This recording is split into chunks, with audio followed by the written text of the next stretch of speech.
A'udzu billahi minasyaitonir rajim. Bismillahirrahmanirrahim. Alhamdulillahirabbil alamin wa bihi nasta'in ala umuri dunya waddin.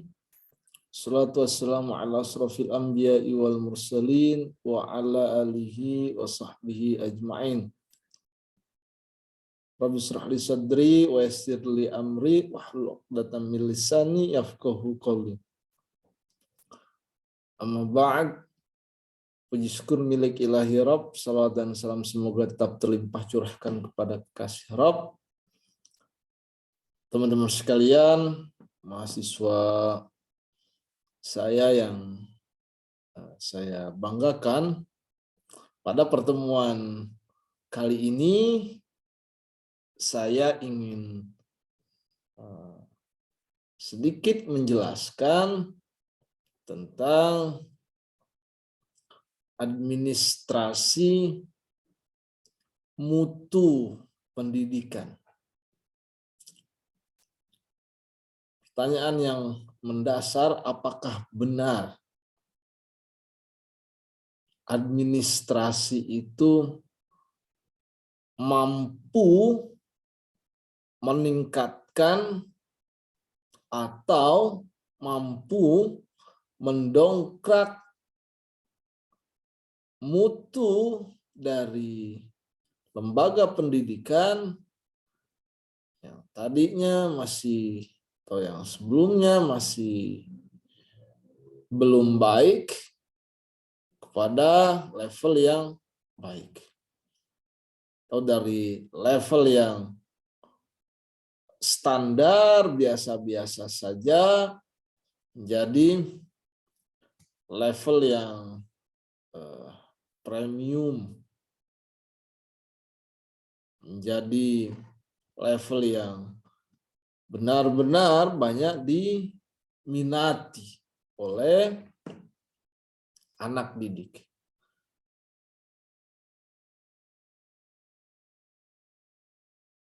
Yang pertama, teman-teman sekalian,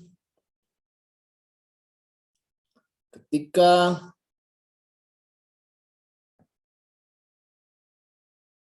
upaya atau proses peningkatan mutu teradministrasi dengan benar, tentu ini akan menjadi poin tersendiri, akan ada rekam jejaknya, akan ada progres dari tahapan-tahapannya, tercatat betul, terdokumentasikan dengan betul, sehingga bisa kemudian dievaluasi pada titik mana progresnya yang kemudian masih perlu ditingkatkan, pada titik mana yang kemudian proses peningkatan mutu itu perlu mendapatkan recharging, perlu untuk kemudian diberikan stimulus-stimulus. Teman-teman sekalian, saya kasih contoh. Misal, upaya untuk peningkatan mutu lembaga pendidikan, salah satunya, ini paling mendasar betul, yakni sarana dan prasarana saja dulu. Kita juga sudah pelajari di minggu yang sebelumnya, pengadaan, penempatan, hingga maintenance dari sarana dan prasarana itu harus teradministrasikan dengan benar. Apa saja yang dibutuhkan? Ada listnya. harus terencanakan.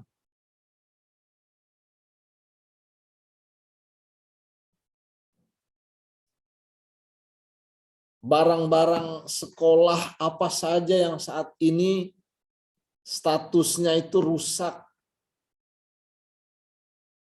atau yang memang statusnya itu sudah tidak lagi bisa untuk digunakan atau tidak bisa untuk dipakai lagi, sehingga harus dimusnahkan.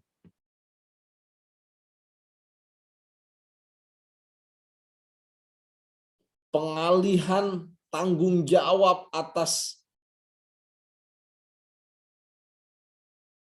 penggunaan sarana dan prasarana itu pun harus teradministrasikan.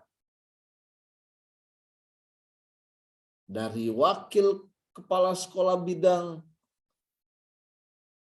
sarana dan prasarana, kemudian menyerahkan kepada wali kelas, tentu barang-barang yang memang ada di kelas.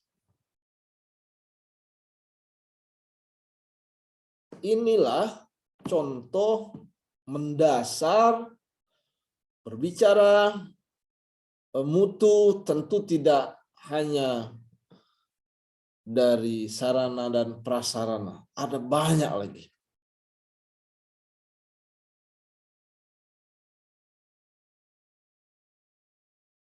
Saya coba akan jelaskan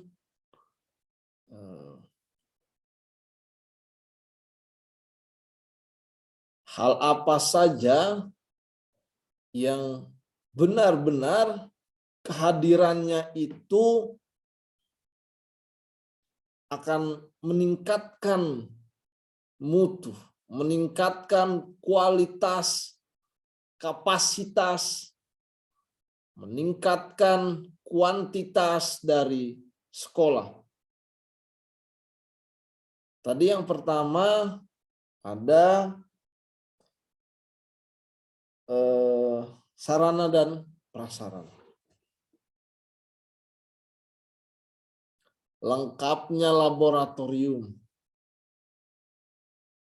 lengkapnya ruang bahasa,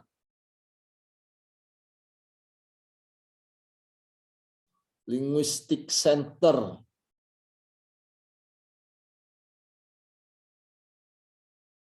atau micro teaching room.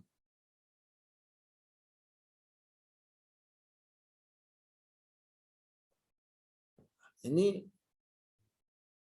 perpustakaan yang lengkap. Ini menjadi parameter bagi para evaluator untuk kemudian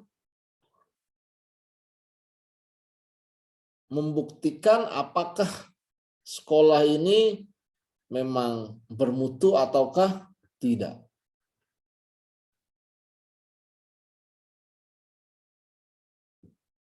Perpustakaannya sudah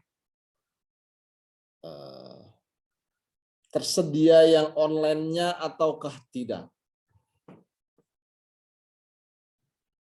Setiap satu judul buku ada berapa eksemplar? Sekali lagi, satu judul buku ada berapa eksemplar?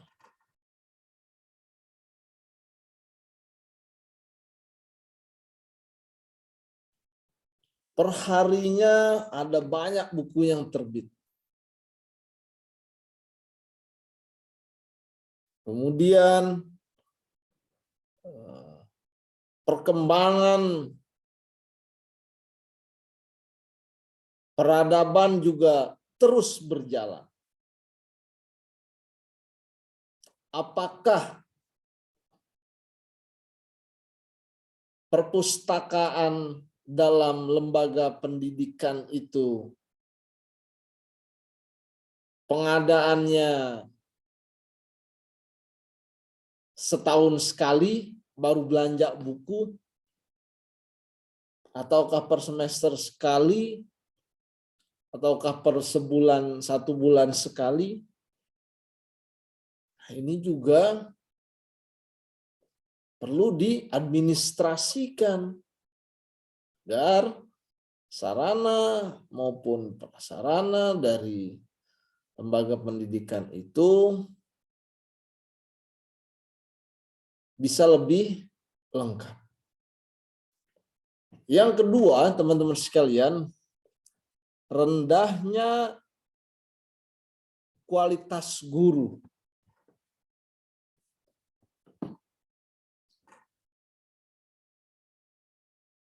Bapak masih mempertanyakan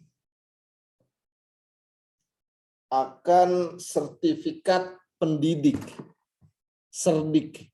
Itu kan P3K itu ada ya. Bagi yang daftar CPNS atau P3K, yang dapat sertifikat pendidik, yang sudah memiliki Serdik, itu diprioritaskan kelulusannya. Sekarang, jika prodi PAI atau fakultas tarbiyah, fakultas pendidikan, masa harus disibukkan dengan upaya untuk mendapatkan sertifikat pendidik, atau yang sebelum-sebelumnya itu Akta 4. Jika prodi-prodi yang lain, oke, makbul, masuk akal. Mereka harus memiliki sertifikat pendidik. Ini mahasiswa lulusan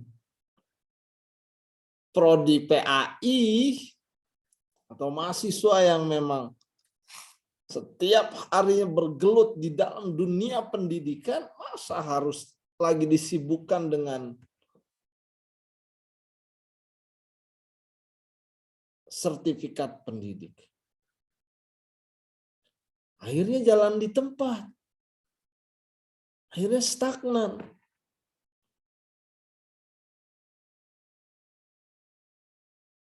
Biarkan guru PAI itu mengupgrade dirinya dengan mengikuti skill-skill pembelajaran online atau mengikuti kursus-kursus yang berbasis digital atau kursus-kursus keterampilan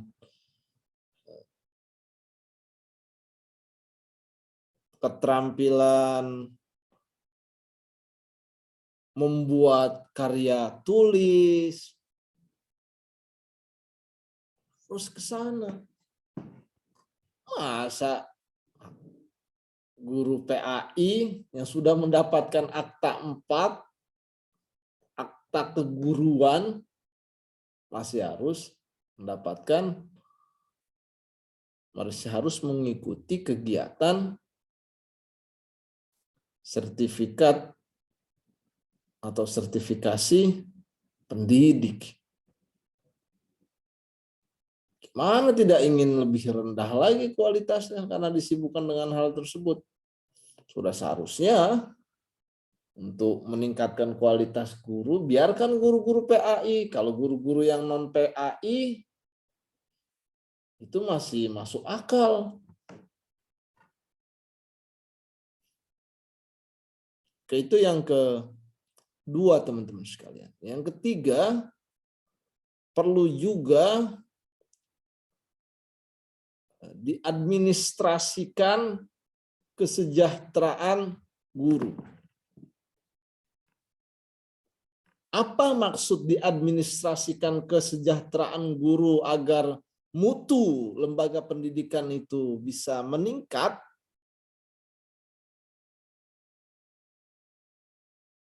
Langkah administrasinya ialah mengatur regulasi honor dari guru yang mengajar.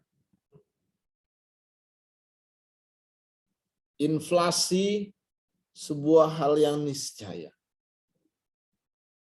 Kenaikan harga bahan pokok yang naik itu sebuah keniscayaan. Kenaikan salary guru juga harus benar-benar bisa dipastikan periodenya. Harus sudah tercatat di dalam peraturan sekolah. Salary guru itu naik atau mendapatkan tambahan setiap 1 tahun sekali, dimulai dari bulan Januari. Kan demikian. Ini kan tertata.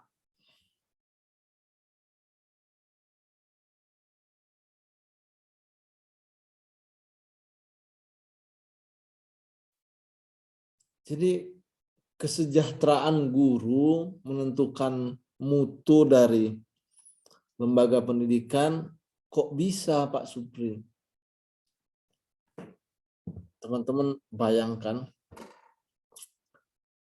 jika kesejahteraan guru itu atau guru masih merasa kesulitan dari sisi ekonomi, maka dia fokusnya akan terbagi, akan terpecah.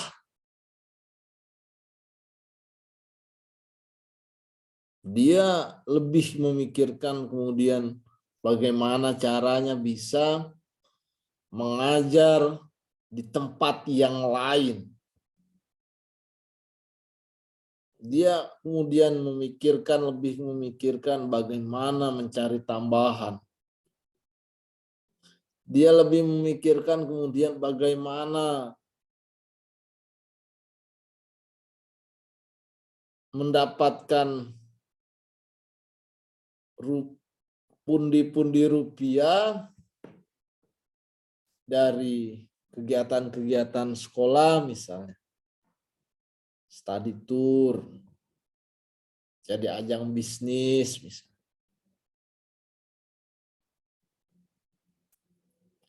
Jika study tour menjadi ajang bisnis, bukan activity oriented, melainkan hanya financial oriented, ini tidak akan ada kesan, tidak akan ada efektivitasnya. Jika sebagai penyelenggara, guru hanya memikirkan bagaimana ada tambahan dari kegiatan study tour tersebut.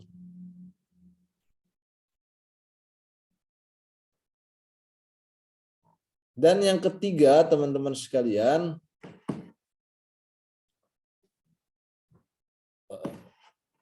prestasi siswa itu juga menentukan mutu dari lembaga pendidikan. Teman-teman pasti sering lihat etalase yang di dalamnya itu piala-piala atau tropi-tropi dari anak didik yang mengikuti lomba.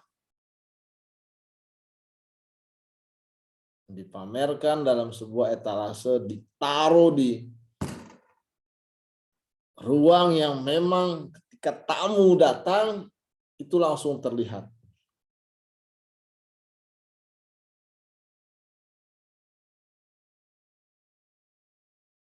Paling tidak ketika ada tamu yang bertanya seperti sudah sampai mana prestasi siswa, ini termanifestasikan dari trofi-trofi yang ada.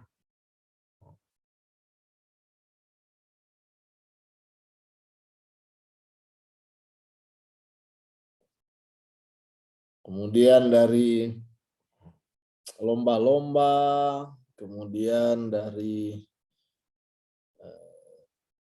akhlak anak didik itu sendiri. Jangan salah, akhlak itu prestasi yang luar biasa menurut saya.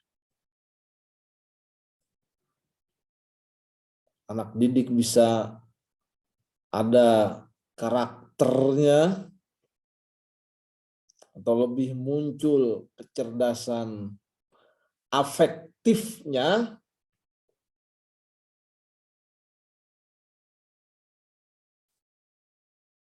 itu sudah mutu yang luar biasa. Nah, bagaimana ini bisa teradministrasikan? Prestasi siswa itu bisa